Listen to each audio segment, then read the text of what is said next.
The title of my oration is Tall Tales. No, I do not play basketball. Yes, I do have trouble finding clothes. No, I don't have to duck through doorways. And yes, I am single. I am 6'6", which is something I'm constantly reminded of as I walk through the hallways of my school. From the first, dang, he tall, to the last, whoa. Don't get me wrong, I like being tall. It brings me all kinds of benefits, like I get to sleep diagonally in my bed, with all that practice ducking, and I am constantly getting compared to a tree. I'm in good company, too. According to Malcolm Gladwell's book, Blink, 58% of Fortune 500 CEOs are 6 feet or taller, compared with only 14% of adult males, and 99% of redwoods. This does not necessarily mean that more height is better, but what it does mean is that most people unconsciously view tall people as better leaders. In effect, tall people are seen as smarter, stronger, and more attractive. Unfortunately, these perceptions don't usually work to everyone's benefit. If a CEO just happens to be tall, well, that's fine. But if a more qualified candidate was overlooked simply because of his lesser height, well, you might say he got the short end of the stick. This is just one example, but it goes to show how our perceptions can influence our judgment and skew our decisions. And that is my concern. We need to understand how inaccurate perceptions are a detriment to our personal interactions. In order to find a solution, we must learn first where these inaccuracies come from, and next, why they strengthen and persist. In 1974, 3 people did 2 things that greatly benefited our society. The first was Richard Nixon, who resigned. The next 2 were Daniel Kahneman and Amos Tversky, who pioneered the science behind less than accurate perceptions. Their article, Judgment Under Uncertainty, published that same year in the journal Science, was the genesis of a concept they named anchoring, or our tendency to focus too much on just one factor, the anchor, when we're making a judgment. In the main study from the article, Kahneman and Tversky asked participants to estimate the percentage of African nations in the United Nations.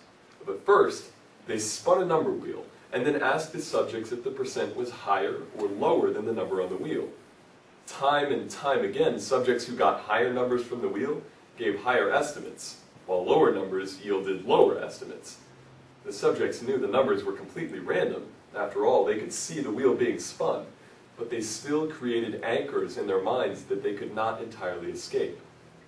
Like the height of a CEO, a random number from a wheel is not really relevant, but it can unconsciously become an anchor anyway, and that is where inaccuracies come in. We tend to anchor on a person's most prominent characteristic. For me, it might be height. For Richard Nixon, it was telling lies. Of course, most prominent does not necessarily mean most important, but it can be hard for our brains to tell the difference.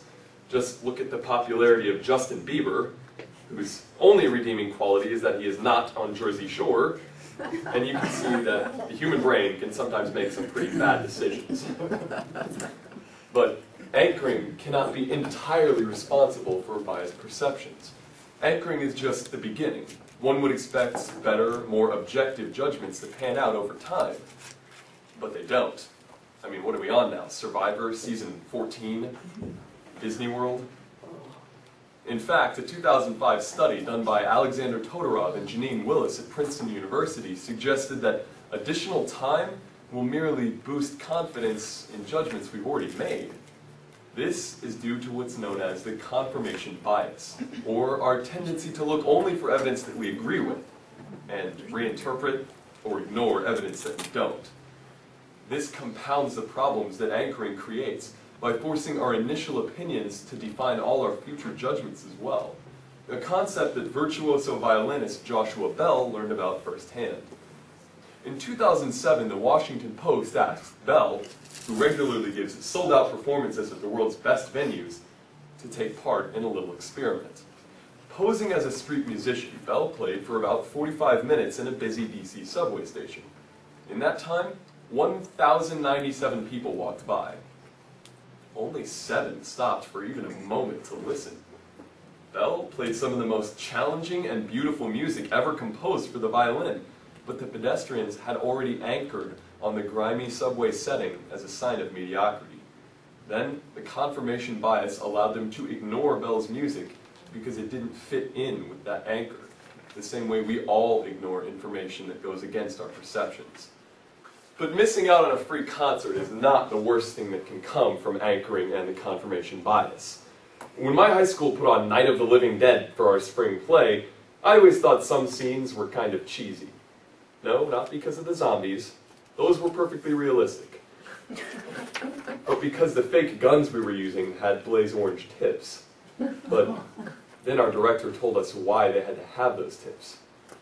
Because of Columbine. Near the beginning of the deadliest high school shooting in United States history, teacher Patty Nielsen was irritated. She wanted to tell the kids to knock it off because they were disturbing her class. You see, Nielsen thought the 2 shooters were simply making a video or pulling a prank. And when she attempted to go outside to get them to stop, they fired on the doors and windows, and Nielsen was hit in the shoulder with a piece of shrapnel. In the 911 call recorded just afterwards, Nielsen told the dispatcher that she had assumed the gun was just a toy or a prop. Because of an inaccurate perception, Patty Nielsen walked straight towards the 2 students who murdered 13 people that day.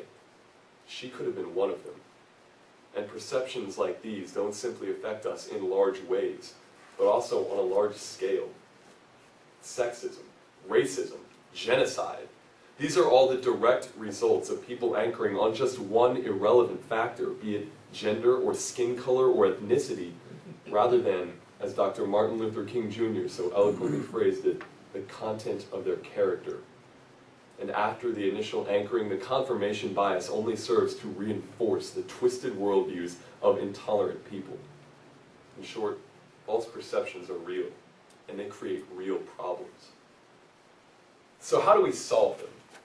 First, we have to combat the causes, anchoring and the confirmation bias. We're always going to anchor on something. That's just human nature. But if we know that, we can make it something important, like how well a CEO can run a corporation, rather than something meaningless, like how tall he is.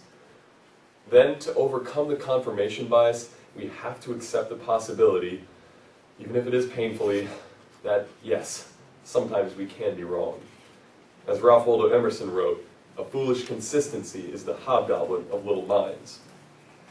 But it's not enough to make sure that our own perceptions are useful and accurate. What about those who don't know what we know? What about those who refuse to accept what we know, the sexist and racist people of the world?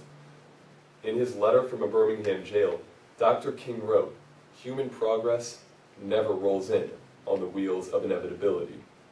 He knew that he would have to force change to happen, and he knew he could rely on no help from outsiders who urged him to wait and let equality come about naturally. But he refused to live down to those apathetic expectations, and that is the key to our solution. We must keep an open mind toward others, yes, but even though we know that others will not keep an open mind toward us, we must still expect the best of ourselves anyway. By embracing that philosophy, Dr. King brought about massive social changes that affected millions of people. All we have to do is make a few small changes in our own lives. I, for one, will make a change. I will stand tall and stop using my height for humor because that promotes misconceptions. Okay, who am I kidding? If I stood any taller, my head would hit something. Perceptions like these can seem irrelevant, but we can find them everywhere. And if we can free ourselves from them, we will benefit, and we can all be better off. Oh, and before you ask, the weather up here is great.